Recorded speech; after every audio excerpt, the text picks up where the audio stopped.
விவசாயிகளுக்கு வணக்கம். உங்கள் இயற்கை விவசாயி லோகு. பார்த்தீங்கன்னா இதுதாங்க நம்ம சாண பாசி கரைசல். இயற்கை விவசாயம் இப்போ நம்ம இதை வச்சு தாங்க பண்ணிகிட்ருக்கிறோம். இது ஒன்றும் பெரிய விஷயமே இல்லைங்க. நம்மளே தயாரிச்சுக்கலாம். நம்ம நாட்டு மாட்டு சாணத்துலேருந்து பாக்டீரியாவை விவசாயிகளே தயாரிச்சுக்கலாம். இது வரைக்கும் விவசாயிகள் பார்த்திங்கன்னா பாக்டீரியானாவே கடையில் தான் போய் வாங்கிட்டு இருந்தோம். விவசாயிகளே பாக்டீரியாவை தயாரிச்சுக்கலாம். நம்ம தயாரிக்கிறதுக்கான பயிற்சி நம்ம இடத்துல நீங்கள் இங்கே பார்த்துட்டு நம்ம மண்ணை பார்த்துட்டு இங்கேயே நீங்கள் கற்றுக்கிட்டு போகலாம். நம்ம செய்முறை விளக்கத்தோடு கற்றுக்கிட்டு போகலாம். முடிஞ்ச வரைக்கும் நீங்கள் கற்றுக்கலாம். முடியாதவங்களுக்கு நம்ம இந்த சாணப்பாசி கரைசல் தாய் தருவும் தர்றோம். இது பார்த்திங்கன்னா நீங்கள் மீண்டும் மீண்டும் மல்டிப்ளை பண்ணிக்கலாம். செலவு கிடையாது. இது பார்த்திங்கன்னா நம்ம இந்த ஜீவாமிர்தம் பஞ்சகாவியெல்லாம் கொடுத்துக்கிட்டு இருந்தோம். இப்போ அதோடு சேர்த்து இதுவும் கொடுக்குறேன். இது பார்த்திங்கன்னா நாட்டு மாட்டு சாணம் எடுத்து சாணத்துலேருந்து பாக்டீரியாவை பிரித்து எடுத்துட்டோம்னா அந்த பாக்டீரியாவை வச்சே நாம் ஈஸியாக இயற்கை விவசாயம் செய்ய முடியும். ஒவ்வொரு தடவை சாணத்தை தேடி போக தேவையில்லை. இதுக்கு நிழல் போடணும், கொட்டாய் வேணும் அப்படிங்கிறதில்ல. இது வெயிலில் தான் வளரும்.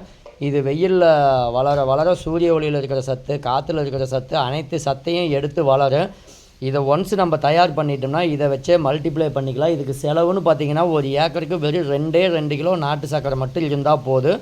இதை மல்டிப்ளை பண்ணுறதுக்கு ஒவ்வொரு டைமும் மல்டிப்ளை பண்ணுறதுக்கு 2 கிலோ நாட்டு சர்க்கரை அவ்வளோதாங்க. மீதி தண்ணி, எந்த செலவும் இல்லை.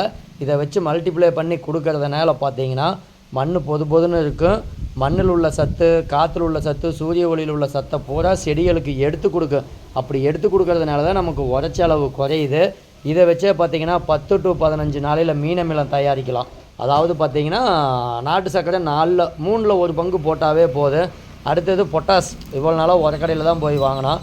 அந்த பொட்டாஸ் வாழைப்பழத்தோலில் தேங்காய்லேயே இருக்குது. அதை வச்சு நம்ம தயாரிச்சுக்கலாம்.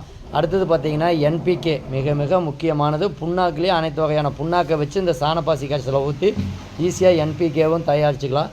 இது மாதிரி அனைத்து இடுபொருளும் ஒன்றை வச்சே தயாரித்து செலவில்லாமல் கொடுத்துக்கலாம். இந்த மாதிரி நம்ம செய்யும்போது பார்த்திங்கன்னா முதலீடு அப்படிங்கிறது நம்மளோட உழைப்பு மட்டும்தான். இதில் செலவுங்கிறது எதுவுமே கிடையாது. நம்ம கொஞ்சம் கொஞ்சமாக கொடுக்க ரிசல்ட் வர நம்ம காட்டை எக்ஸ்டெண்ட் பண்ணிக்கலாம். இது ஒன்றும் பெரிய விஷயமே கிடையாதுங்க. இதுக்கு செலவுன்னு பார்த்திங்கன்னா நம்மளுடைய உழைப்பு மட்டும்தான். அப்போ பொருள் விலை விற்கலை அப்படின்னாலும் நட்டம் வராது. நம்ம அதிகமான முதலீடு போட்டிருந்தோம் அப்படின்னம்னா தான் நமக்கு நட்டம் வரும். இது கொடுக்கறதுனால மண் வளமாயிடும்.